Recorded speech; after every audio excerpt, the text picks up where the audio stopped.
السلام علیکم، تو کیسے ہیں آپ سب؟ امید ہے آپ سب ٹھیک ہوں گے۔ تو یار آج ہم لوگ اس ویڈیو میں جانیں گے کہ پیر عبد القادر جیلانی کون تھے، امام بخاری کون تھے، علامہ اقبال کون تھے اور امام شافعی کون تھے، اور ان کی ماؤں نے کتنی محنت کی ہے ان کو اللہ کا ولی بنانے کے لیے۔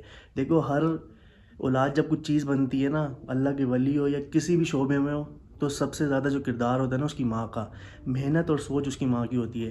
تو آج ہم ڈاکٹر ذاکر نائک کے منہ سے سنیں گے ان حضرات کی کہانی اور ان کی ماؤں نے کتنی قربانیاں دی ہیں ان کو اتنا بڑا اللہ کا ولی بنانے کے لیے۔ تو چلو سنتے ہیں۔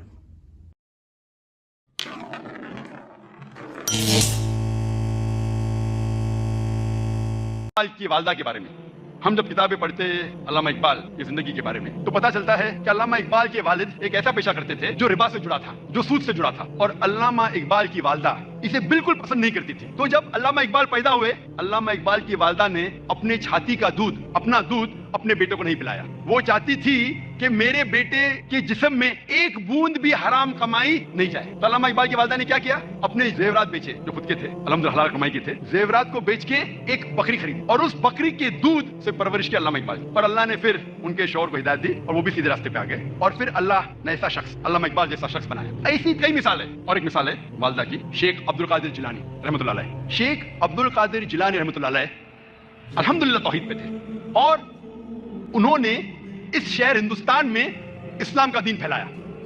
ان کا بڑا ہاتھ ہے، اور وہ توحید پہ تھے، اسلام کا صحیح پیغام گھروں تک پہنچایا۔ اور ان کی والدہ نے شیخ عبد القادر جیلانی رحمۃ اللہ علیہ کو سکھایا تھا کہ بیٹا تو ہمیشہ سچ بولنا، کبھی جھوٹ مت بولنا، چاہے تیرا نقصان ہو چاہے تیری جان جائے۔ ایک وقت جب شیخ عبد القادر جیلانی رحمۃ اللہ علیہ جب ایک سفر کر رہے تھے تو ان کی والدہ نے کچھ اشرفیاں ان کے کپڑے میں سی دی تاکہ وہ گم نہ جائے، تاکہ کوئی انہیں چوری نہ کرے۔ جب وہ سفر پہ نکلتے ہیں تو ایک ڈاکوؤں کا گروہ انہیں پکڑ لیتا ہے، اور جب جانچ پڑتال کرنے کے بعد کچھ پیسہ نہیں ملتا ہے تو وہ ڈاکو کہتے ہیں شیخ عبد القادر جیلانی رحمۃ اللہ علیہ سے کہ تیرے پاس کچھ پیسے نہیں؟ انہوں نے کہا ہاں ہے، میری ماں نے میرے کپڑوں میں سی لی ہے، اور وہ جگہ دکھاتے ہیں۔ وہ ڈاکوؤں نے کہا کہ اگر یہ بچہ ہمیں نہیں بتاتا تو ہمیں کبھی یہ اشرفیاں نہیں ملتی۔ وہ اتنے خوش ہوئے اس بچے کی ایمانداری سے اور پوچھا کہ تم نے ہمیں سچ کیوں کہا؟ تو اس نے کہا کہ میری ماں نے مجھے سکھایا ہے کہ کبھی جھوٹ نہیں بولنا، چاہے میری جان جائے۔ وہ ڈاکو اتنے خوش ہوئے کہ انہوں نے ڈاکہ ڈالنا چھوڑ دیا۔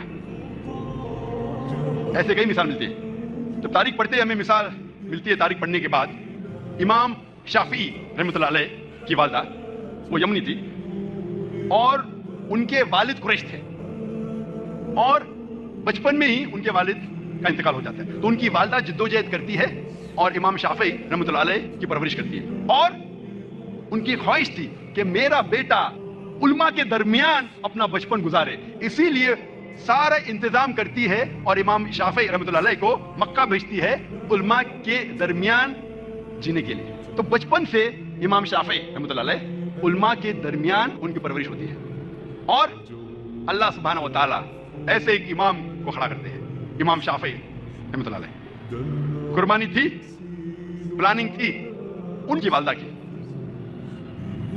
مستقبل سوچا ان کی والدہ نے۔ میں اور ایک مثال دوں گا، امام بخاری کی رحمۃ اللہ علیہ۔ امام بخاری کی والدہ کا بڑا ہاتھ ہے امام بخاری کی پرورش کرنے کے لیے رحمۃ اللہ علیہ۔ امام بخاری رحمۃ اللہ علیہ کی یادداشت بہت بہترین تھی، بہت پختہ تھی، لیکن افسوس کی بات ہے کہ بچپن میں ہی وہ اپنی آنکھ کی روشنی کھو دیتے ہیں۔ آنکھ کی روشنی کھونے کے بعد اس وقت کے سب سے بہترین ڈاکٹر کو دکھانے کے باوجود ان کی آنکھ کی روشنی نہیں آتی۔ اس کے بعد امام بخاری رحمۃ اللہ علیہ کی والدہ روز لگاتار اپنے رب، اپنے خالق اللہ سبحانہ و تعالیٰ سے دعا کرتی ہے کہ میری بیٹی کی روشنی لوٹا دے۔ اس کے بعد کئی عرصوں بعد اللہ سبحانہ و تعالیٰ ان کی والدہ کی دعا سنتے، اور ان کی والدہ کے خواب میں آتے ہیں حضرت ابراہیم علیہ السلام، اور حضرت ابراہیم علیہ السلام فرماتے کہ تیرے بیٹے کی روشنی لوٹا دی گئی ہے، اور صبح کو امام بخاری رحمۃ اللہ علیہ وہ پھر سے دیکھ سکتے ہیں۔ تو یہ مثال ہے والدہ کی، کس طریقے سے انہوں نے اپنے بچوں کی پرورش کی۔ میں اور ایک مثال دوں گا، دو لوگ تھے،